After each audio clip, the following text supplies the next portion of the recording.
Hello, my name is Alexa Maley, and I work with the New York State 4-H program. I'm the coordinator for 4-H Career Explorations, and I'm excited to welcome you to our orientation conversation for this year's conference. And I'm also happy to introduce you to my colleague, Chris. Hi everyone, Chris Nestle here. I'm an educator in Washington County and have been a part of this career exploration for several years now, and I am really enjoying the opportunity to work with the chaperones and staff that come to CareerX.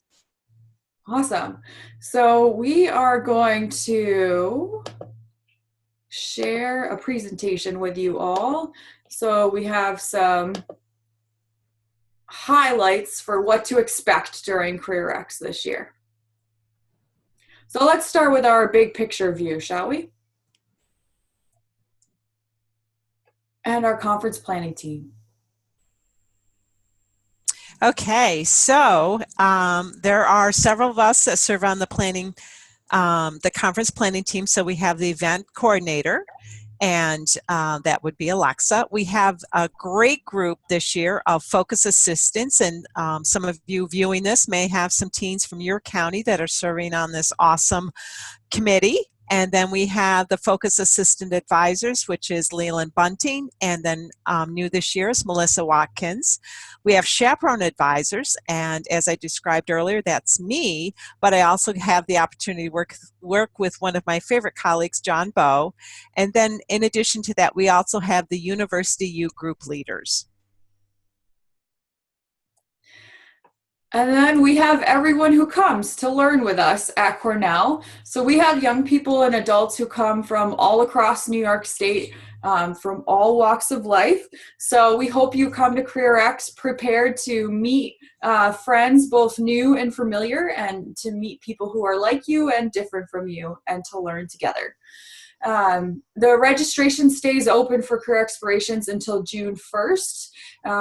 But if you have changes or cancellations or any of that information at any time, please let us know so we can update that form for you. And in particular, we'll make sure that I know who the lead chaperone and lead educator, lead staff person for your group is, so we can stay in communication during the event. And also, if you are coming to CareerX with another group, so maybe you and your neighboring county are sharing chaperones, that kind of thing, make sure I know that too, so we can make sure room assignments and dorm information, everybody gets coordinated. And we've also have awarded a few scholarships for participants to help offset the cost of the registration fee. Notification of those awards went out in mid-May. So both the youth and their county educator were notified. So congratulations to all of those youth participants.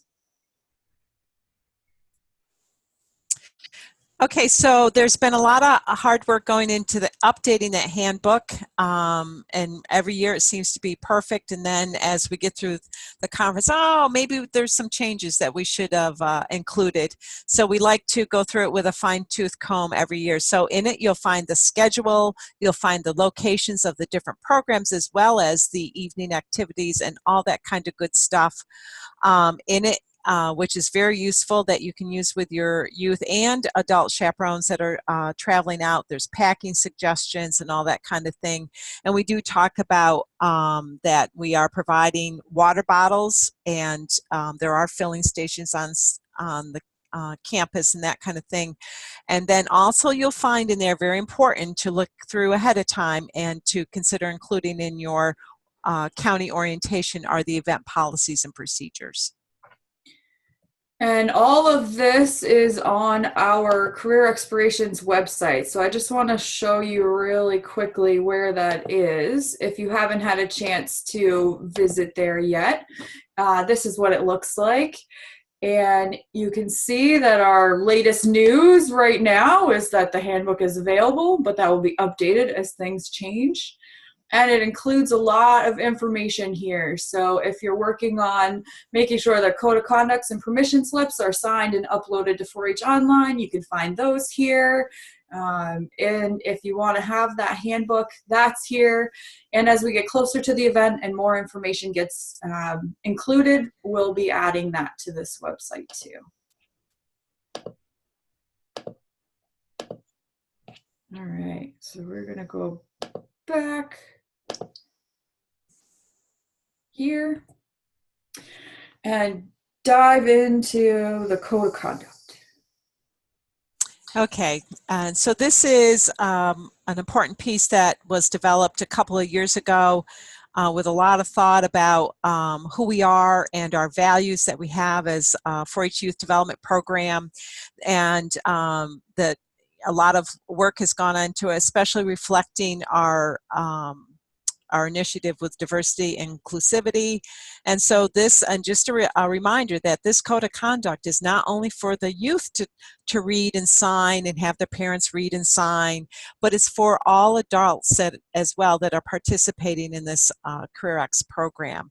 It is online, and so that you can, your county educator or you as the county educator can download it. If you have any questions or some challenges, please let Alexa know, but it is there for people to pause and take notice of what it means to be participating in the 4-H Youth Development Program at not only at the state level, certainly at the county level as well, but we are making sure that this is reviewed prior to coming to campus. So our number one priority, which it should be, is a safe, inclusive, welcoming environment. It provides a space for learning and sharing, and it's an opportunity for collaboration for people from diverse backgrounds and cultures and perspectives. And certainly as you compare the youth from one end of the county, or excuse me, the one end from counties from one end of the state to the other, there's an incredible amount of diversity.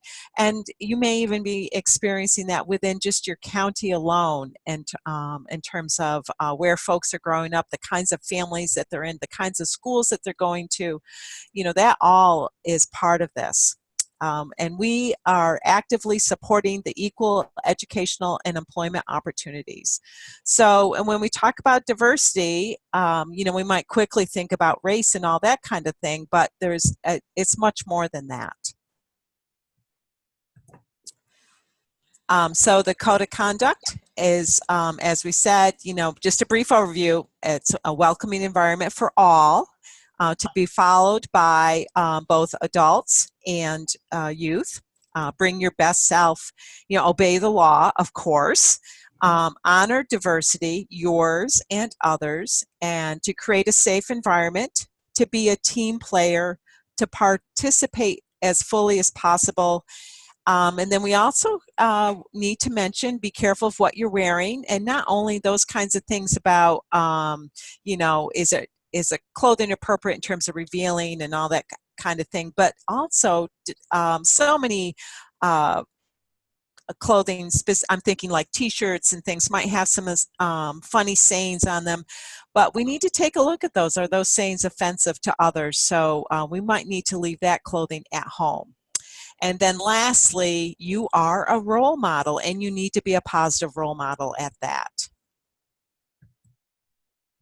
So at the core of our code of conduct is this idea of safe spaces, and we want our 4-H activities to be a safe space. And when we talk about this in 4-H, we mean more than just physical safety. That's important, but we're also thinking about emotional safety. So we can all be vulnerable enough to make mistakes and learn and be our full selves. So we've been trying to nurture this in a lot of different ways at Career Explorations. One way we do it is by providing people a space to use dorms and bathrooms according to their gender identity. So you may notice on the registration form that we ask you for that information, and we use gender identity for roommate assignments. And then the bathrooms in the dorms, you know, they're all, each separate section is all separately locked up and private and everything like that. So you'll have plenty of privacy, which is our main priority for each person. Um, and if there's anything in particular that you need to make the experience the best for you so you can thrive, and I might need to know about it ahead of time, please send me a note. There is a spot on the registration form that you could have checked, and I will contact people if they've requested that kind of thing. And there's also a spot for you to add specific things. So, for example, we walk a lot in career explorations. Did I say a lot? I mean a lot. And if for some reason you are not able to walk a lot, you might be twisted an ankle recently and you're in a boot or something like that, just let me know and we'll make transportation arrangements for you. Um, and then the other thing that we're trying to do is we will have adult members of our career explorations planning team and our diversity and inclusivity cohort at the event who are wearing Mobile Safe Spaces t-shirts. So they'll have this logo on them and they'll have Mobile Safe Spaces on the back. And these are people who are ready to have conversations with you. So if you see something that makes you uncomfortable, that you need to speak up about for yourself or someone else, or maybe you have a suggestion for something we haven't thought about yet in this area, reach out to those people and share what you're thinking. We're happy to talk about it. All right, and that leads us into this idea of issues and incidents. We really try to prepare ahead of time as much as possible so that things don't happen, but we're in a public space on Cornell campus and we have hundreds of people who are learning and working together in many different settings. So something is bound to happen. And we have a plan in place to both communicate those kinds of incidents and deal with them. So of course, if there's a health or medical emergency, call 911. But we want to make sure that you're also contacting the chaperone, if you're a youth, your educator, and then eventually those communications come back to me. So that I can share them with our campus partners and we can make sure there's follow through and everybody's taken care of that way. So when chaperones come to the chaperone orientation at Career Explorations, they'll be given a communication tree that has a line of who they should talk to when and specific phone numbers as far as that goes. And we just want to remind people that it seems like we take over campus because there's so many of us, but we really don't. It is a public space. So we want to make sure you're playing in groups and youth are traveling with an adult chaperone with them at all times, all of those good things. And then the evaluation piece. So part of our 4-H learning experience is to reflect on what we've learned and to keep trying to do better. So we do that for our events as well. I want to know, did you have a good time? Did you learn something? Did you find out about a career that you didn't know about before? That kind of thing. And we try to collect that information in a variety of different ways. So our conference planning team helps us collect information. We offer some kind of follow-up survey. You might remember from past years if you've participated before. And we also offer you a suggested questions that you can explore with your county meetings during county meeting time each day of Career Explorations. And then we try to keep some of the story of what's happening too. So anybody who plays on social media, if you want to share pictures or stories using this hashtag 4HCareerX18 and you make it a public post, we search out information that way too.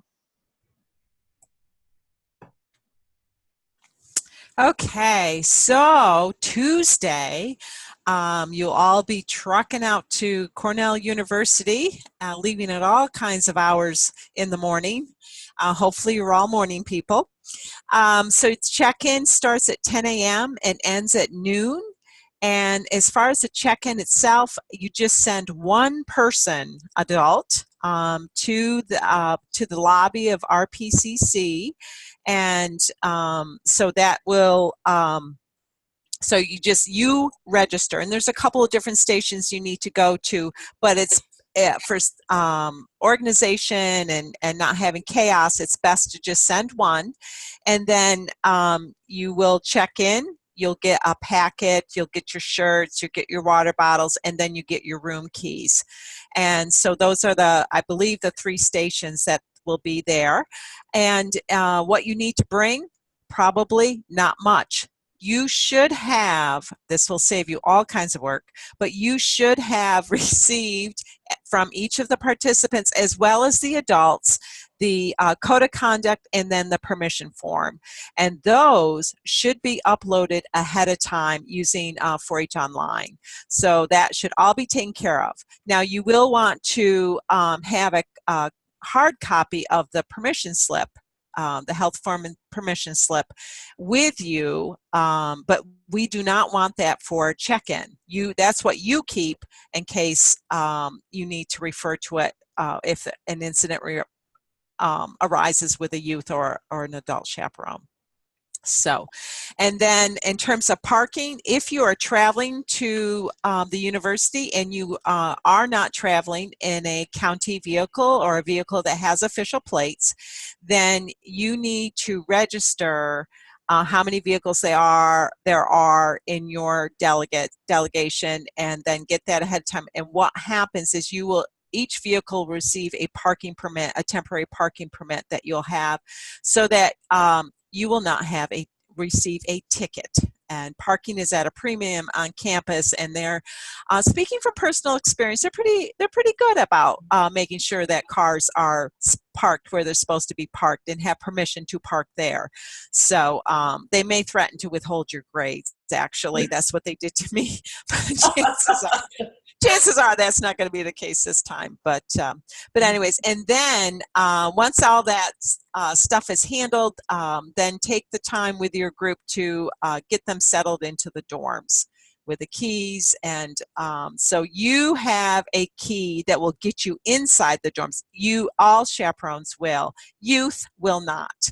And then go to your area, and then they will have good old fashioned keys made out of metal that you will use to get into your room. What you will receive as adult chaperones are a pass card or pass key that will allow you to get into the dorms. Am I forgetting anything, Alexa? Oh, I just want to mention the focus assistants will also be at arrival time, and they'll be available to help direct people to dorms, or if you have questions about where things are. You should see some smiling faces to welcome you to campus. And some very brightly colored shirts. Oh, yeah. Awesome. So the conference kicks off with a few different welcome activities after you've had a chance to dump your bag. Just don't worry about unpacking yet. Just dump it and come right back. We'll start orientations at 12:30. So there's a separate orientation for youth and adults. All the chaperones will go back to Robert Purcell to the auditorium, which is on that same floor as where you did the check-in and everything. And then youth are going to go to their program signs, and the focus assistants will lead a youth orientation for them there. And this year, program signs, which are a stake in the ground with the name of your program, fossil collecting, on it, they'll be next to the Muse dorms, because there's some construction on North Campus this year, so we're not in our usual place. We're behind that a little bit. And then all the adults will go back to meet their youth at the program signs. Everybody will check in and get ready to go to your first program of the day. You will have program on Tuesday. University U has a campus tour and an opening assembly. Our focus programs, this year we're trying to add a mini campus tour. The focus assistants are working on weaving that into your walk over to your first program. And then everyone will meet back at Kennedy in the evening after dinner for our opening ceremonies. So this year, opening ceremonies will be in Call Auditorium in Kennedy Hall.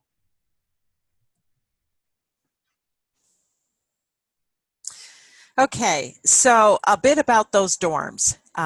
So they are, your county will be in the same area, and a reminder that if you are sharing a chaperone with another county, then you're going to want to let let staff know ahead of time so that your counties can be in the same dorm, at least, preferably the same floor, so that it will make check-in at night a lot easier, and for dorm meetings if you're combining for that as well. A couple things. So these doors, like on standard hotel rooms, they lock automatically. So you need to keep your keys on you at all times, and in a place where it's not going to fall out of a pocket that might have a hole in it, or the pocket's too shallow and it works its way out. You're going to want to make sure that you have a safe place and have them all time. Even when you get up during the night to use the restroom, you're going to want to bring your keys. So that and that's a safety thing. And again, a reminder that only adults are able to enter the dorms themselves.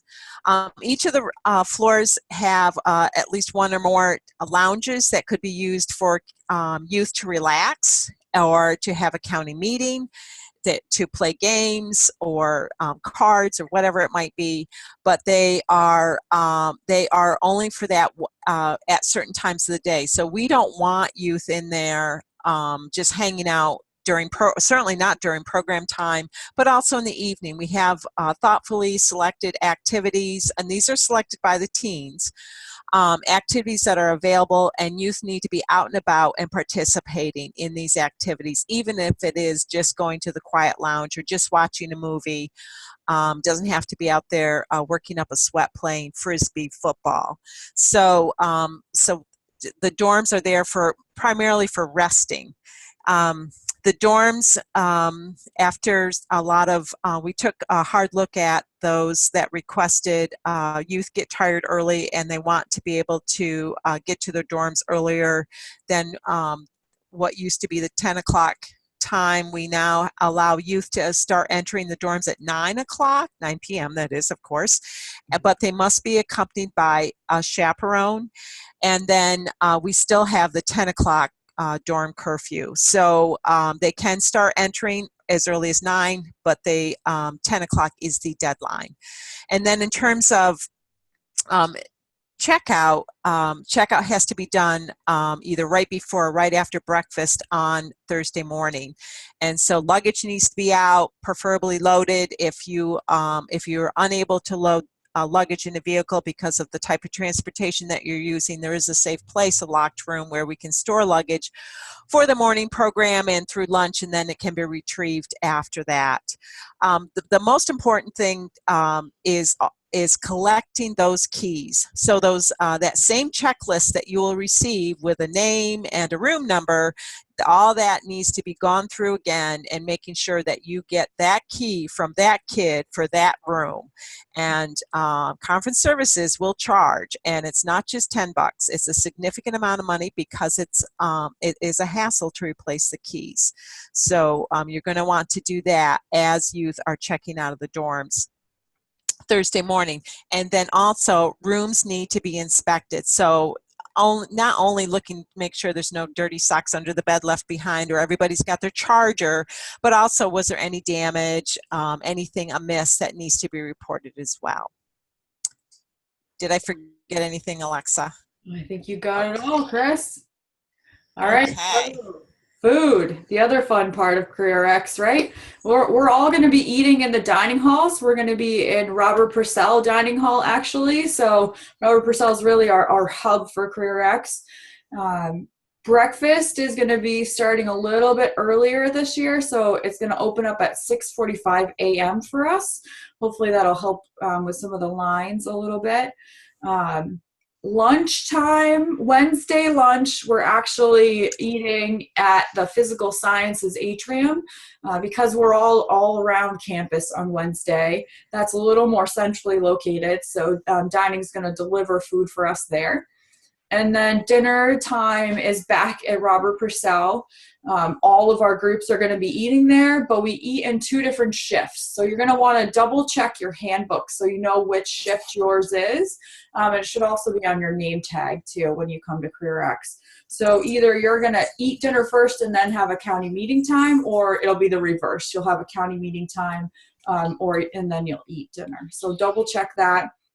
Meal cards, everybody will get one of those as part of your registration packet. It's how you eat, so hold on to that one too. You're going to need it for the whole time of career explorations. And just another reminder that youth need to be chaperoned at all times, so they should have an adult with them in the dining halls too. Um, and then finally, the dining hall at Robert Purcell is full of a lot of really amazing food. We're going to have Cornell barbecue chicken one of the evenings, all kinds of good things. So sort of moderate yourself a little bit. You don't really have to eat everything that's there, maybe tiny, tiny bits of it, that kind of thing. It's always part of the fun with all you can eat for me anyway. Okay, Alexa mentioned county meetings, and I did too when we talked about the dorms and use and how to use the dorms. So we have built into the schedule. We did this a couple of years ago and have found it to be much more effective and agreeable with groups. So we have these reflection meetings scheduled either right before or right after your dinner time slot. And so there are reflection questions if you want to take advantage of them. And then, of course, you are welcome to share your answers, and we'll have a method for you to do that. It is an opportunity for youth to look back and maybe it's something that might be bothering them, like their key doesn't work well, or they got blisters or something like that. But this also is really meant to for a time for them to reflect back on their day. What are some highlights of their day, and what were some aha moments possibly if they had any. And this is an important part of 4-H youth development, is that reflection piece, whether they're working on a project or they're attending a statewide event like career exploration. So this is that time to opportunity to do that. And we are this year are encouraging, if you are so inclined and it's relatively easy to organize, why not have one or both of your county meetings, your reflection meetings, with another county. This is an opportunity for those youth to connect with another county, and chances are that those teens don't look just like your teens, and vice versa. And this is an opportunity to get connected across the state.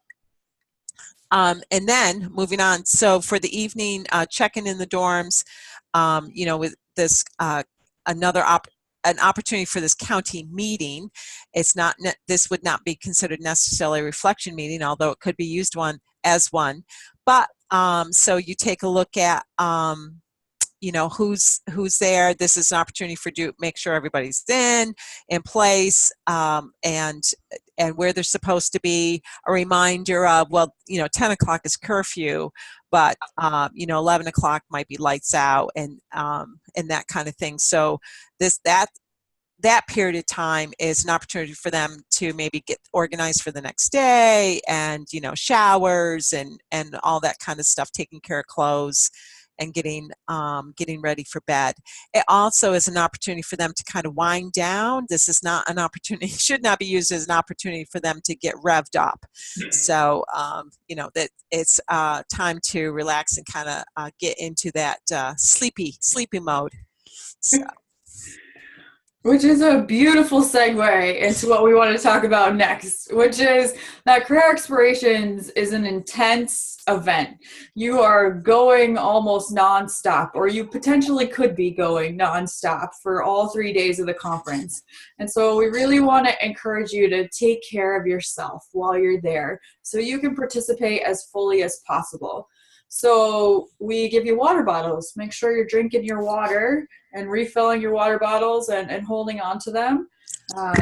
Make sure you get a chance to sleep. It's very enticing to maybe want to stay up all night with friends and new friends and talk about what you did at Career X. Because I know, of course, you're talking about what you did at Career X that day.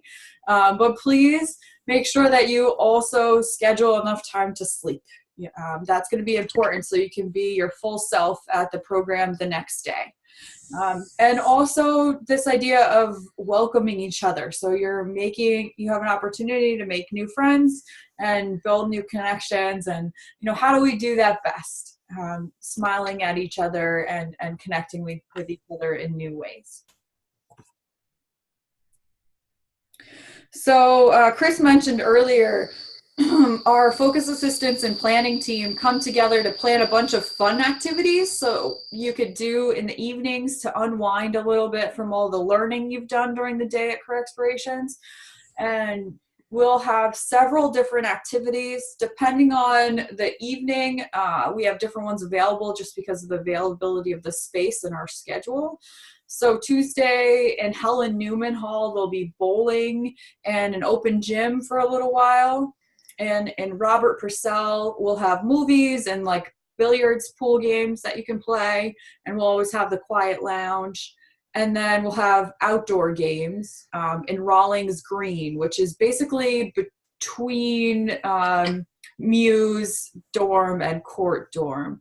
So we will have a few like Frisbee type things available, but if you want to bring something to share with your group, you can do that too. And then Wednesday we have the same things, this open a little bit longer, but we also have the swimming pool open in Helen Newman Hall. So if you want to swim, you can do that. And we will also have a couple of people from Cornell admissions from different colleges. So if you have questions about how to apply to Cornell or what that would look like or anything like that, you'll have people to chat with. And also this year, we are having a new kind of dance. So rather than having a DJ in the multi-purpose room in Robert Purcell, we have some musically inclined members of our planning team who are curating a playlist for us, and we're going to listen to music outside in Muse Courtyard. So we're all doing our sun dances so that it'll be nice and warm for us to do that. So you'll have that opportunity too.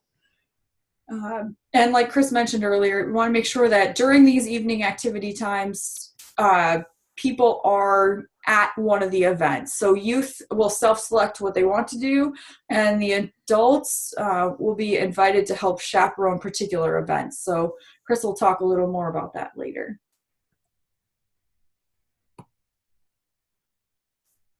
Okay. In terms of one of the favorite parts for many in going through the evaluations is the closing slideshow. And in order for that to be as great as it could possibly be is for all of us to consider taking good pictures. They don't have to be professional quality, but take photos and then pass them on to Alexa, and she is the one that will see to this slideshow being put together. So I want to make sure that I mention that. And so because not everybody can be every place at this, all over with a variety of programs and the evening activities, by including some of these candid shots, or maybe they're actually posed and staged, is what makes this closing slideshow pretty amazing. Then in addition to that, whether you choose to submit it for the slideshow or not, one of the traditions at Career Explorations is the county photo. So you are responsible as a county delegation, and certainly you can partner with another county, but you are responsible for making sure that a county photo is taken. And if you want to slip into the van or to someone's portfolio a county sign, perfect. And then you get to find the location and make sure everybody says cheese, and then you take more than one. And in addition to that, you too can also submit that for the closing slideshow. And then anytime that you're going to submit a photo using social media, please include the hashtag 4HCareerX18, so that Alexa can do a search and grab those photos as well. Awesome. So let's dive a little more deeply into the chaperone role in particular. So all of our adult volunteer chaperones who come to Career Explorations should be screened according to our cooperative extension chaperone policy. So that's the application and interview reference check, all of those kinds of things that we need to do. And if chaperones are driving, the driving check too. The safety of the young people who come to our events is our highest priority. So we want to use this policy to help ensure that as much as possible. We also ask that the volunteers, like Chris mentioned earlier, all fill out the permission slip and the code of conduct forms. And all of this process, your CCE educators are going to be doing that, and it can all be tracked in 4-H Online to try to make it a little bit more streamlined for us. And then just a reminder, we do ask that each county, especially if you are not going to have a staff person from your county come to Career Explorations, let me know who your lead educator is. So your lead educator is a staff person who is the main contact for the volunteers who come to Career Explorations. So if something comes up or somebody has a question, they're the person they go to. And it could be somebody from your county, or it could be something that you share between a few counties. But I just need to know who that person is.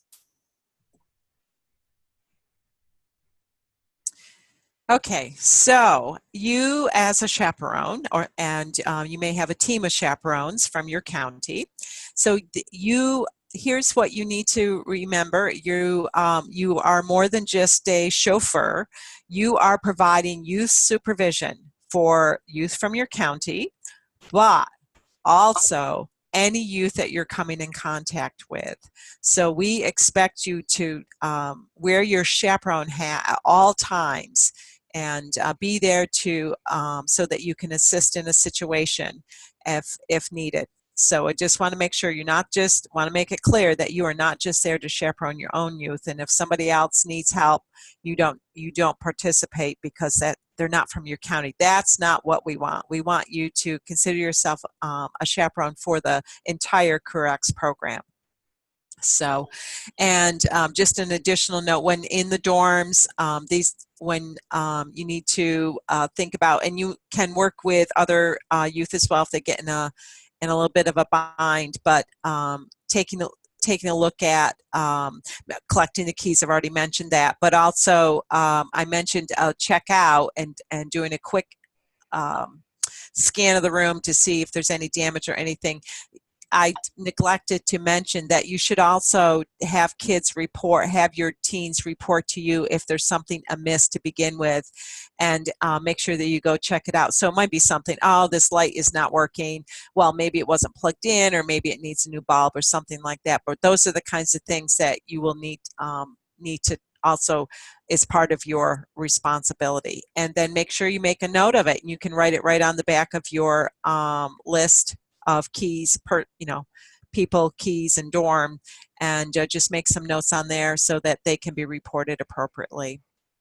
And then we've already talked about these county reflection meetings, and it was implied, but I just want to make sure to state it right out front that you and it could be you alone or you as a team of chaperones, are responsible for those county reflection meetings. They are useful.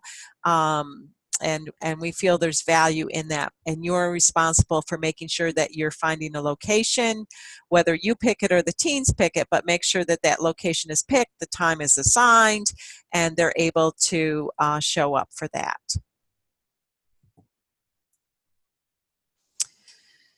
In terms of, and I already talked about supporting the whole event, and so I already said this, but maybe not specifically with each of these. So we did talk about, did mention that you are responsible for the youth throughout the entire program, and that includes in your program groups, and so during the day when you're in programs. So they probably, very likely, most of those youth are not from your county. And that's okay. And by the way, we don't put you in a group just because you have teens there from your county. You may find yourself in a group where you have none of your county's teens are in that specific focus group or UU program. And then you will be, in addition to that, we're going to get our money's worth out of you for sure. In addition to that, really appreciate it. We are prior to you coming, we will get a list of the adults that are attending, volunteer and staff otherwise. We make no delineation between those two groups of people. We consider you one group. We're going to randomly assign you to to an evening activity. And the longer evening activities will be broken into 2 time sessions. I believe they are approximately an hour and a half each.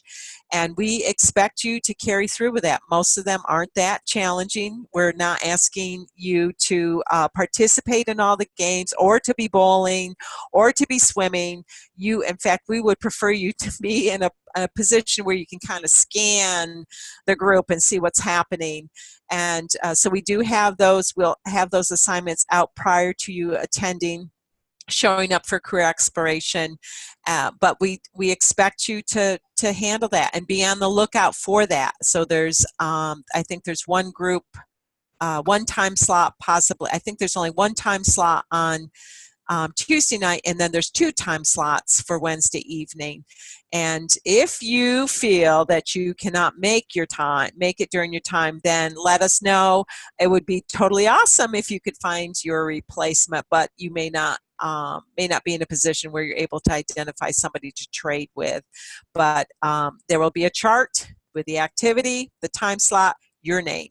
So, and then we will be available between John and I. We'll try to reach out to the different time shifts, the different locations during that time period, and make sure you're doing okay. And if you have suggestions for a specific activity, let us know. Let us know, and we'll try to make changes for the next year. And I just want to add too, each of the focus and UU groups will have a focus assistant team leader who's been helping plan CareerX with us from the beginning, like Chris mentioned in the beginning of our conversation. And we really look to you as the adult chaperone to partner with the FA and to provide space for them to practice their leadership skills. Step in when they ask or if they need it, but to be able to step back just a bit too, so that they can lead the group as best as possible.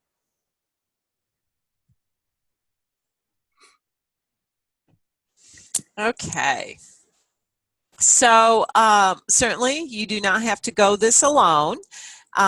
We have supports for you. And so as I mentioned when we did introductions earlier and talked about the conference planning team. So there's me, Chris Nestle, as well as John Bowe, who are the chaperone advisors for this program. There will be a pre-event emails, at least one, and we will we'll look at some key documents and send those to you as attachments, so that in a perfect world, you're going to be able to download those and read through them and make sure you fully understand them. We will review those during the chaperone orientation. So if you don't get a chance to read it, or read it for content, as I like to say, we do have a chaperone orientation scheduled for the first day on Tuesday at 12:30. The youth also will be at their orientation within their program groups, and then at 1 o'clock we're going to release you, and then you're going to meet up with your program groups out in the Muse courtyard, and they'll have a few more announcements and those kinds of things. And then by 1:15 you should be on your way. We do have as Alexa mentioned earlier, we do have a plan in place. So if you do need to reach out, there's telephone numbers and an explanation of, if this, then call this person. If that, then call that person, that kind of thing. And we will review those with you during the orientation, and we'll have those numbers available to you so that you can have them, highlight them, or actually put them into your phone or whatever, so that they are available.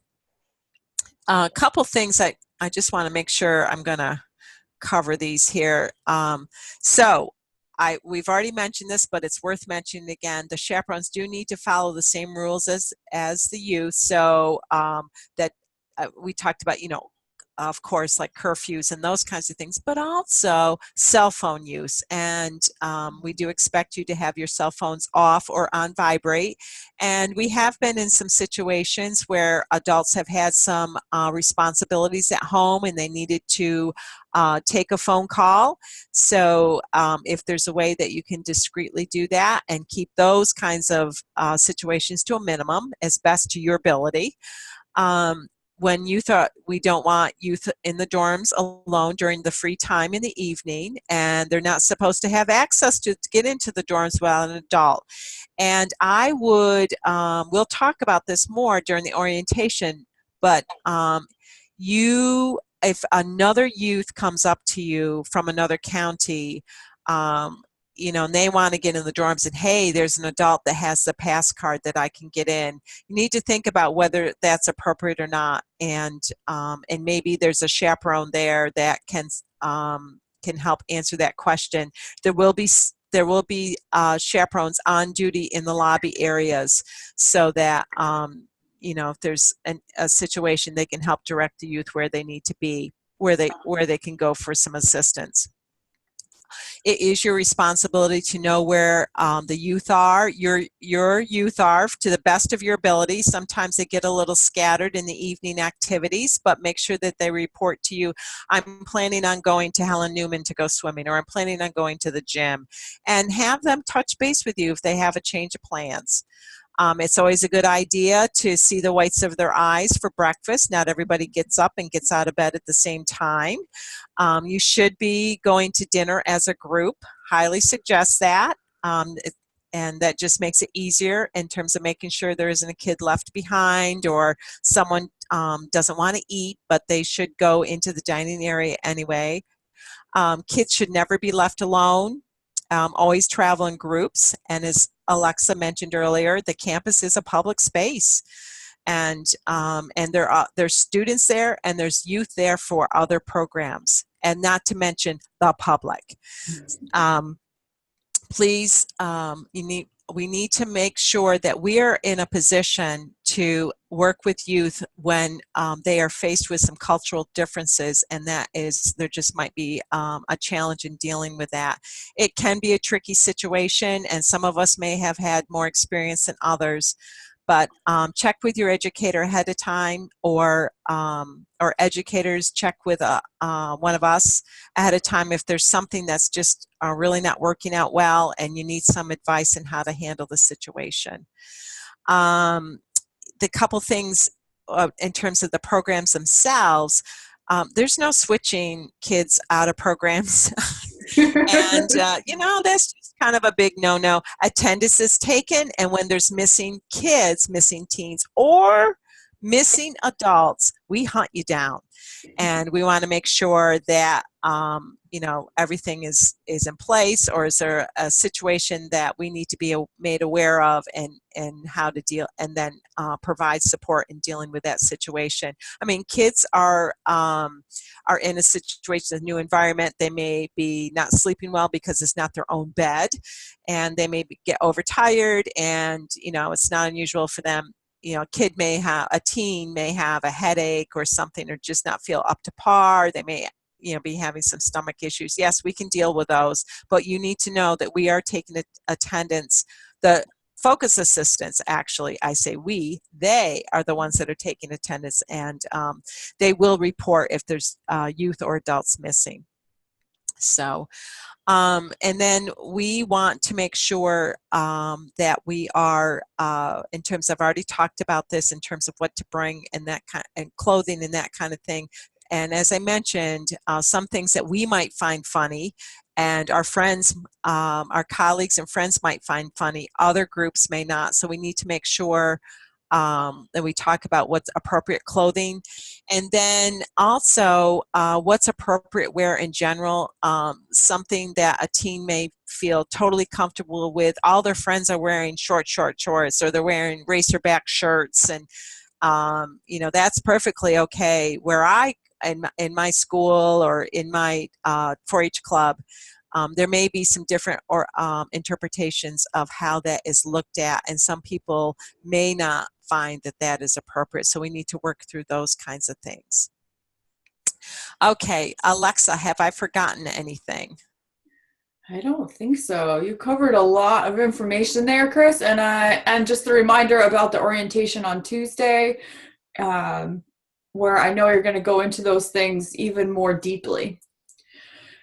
So just as kind of a summary wrap up of our conversation today, for those of you who've been to CareerX for many years, you might have seen some trends. We tend to do things very similarly year to year, but there are a couple of new things this year. So we are going to be in Call Auditorium, which is in Kennedy Hall, for our major ceremonies. So UU opening, and opening ceremony for everybody and the closing ceremony for everybody will be in that building in the Ag Quad. Our program signs where everybody meets in the morning and the start of the day for the programs is going to be in Muse Courtyard, which is the green space in the U of Muse dorms. And we are going to be creating an electronic map for you. So you can go to Cornell's visitors information. They have a lot of really detailed maps. So if you want to start getting a heads up of where things are based on the handbook, you can do that. And we're also working on creating a career exploration specific map, which we'll share the link to later. So you can dive into spaces that way too, if you're like me and need to practice routes ahead of time. The other thing that's new this year, this is our bottle you can see in the picture here. We have included a space for people to write their names right on the bottle. So it's just another reminder so that you can keep yours nearby and know which one yours is. When all 500 or so of us get together, all the bottles look the same. So we're hoping that this will help a little bit with that challenge. Also, our music on Wednesday evening is going to be outside in Muse Courtyard, so that'll be a fun evening activity. And then breakfast is opening up a little bit earlier this year at 6:45 a.m. instead of 7. So if you are an early riser, you can beat the crowds a little bit for breakfast. And finally, just thank you all for listening to this orientation and for coming to Career Explorations. We hope that you have a great experience there, that you learn a lot and meet new people and make new connections, all of those things that are tied into our theme for this year in particular, and every year what we try to do at CareerX. As you get ready to come to campus in a month or so, if you have questions that come up or suggestions or anything like that, drop me an email. I'm happy to answer questions. If you have something that's specifically chaperone related, contact Chris or John, and we will help explore solutions and answers for you all. Chris, anything else from you? Just a quick tip for staff. If you wanted to do, we highly recommend that you do an orientation with your youth. And you may find that most of the teens that are going this year, well, they've been at least once, if not more than one time to Career Explorations, and why bother with an orientation? They already know what's happening. But there are some changes for this year, and also it's a good time just to review the code of conduct and that kind of thing. We're not expecting a 3-hour orientation, but just wanted to suggest that you could use just the first part of this PowerPoint and present that, and have them go through that. Give them some popcorn, and they can sit back and enjoy the youth can sit back and enjoy the PowerPoint, and might bring up some questions. And also, if you do have some repeating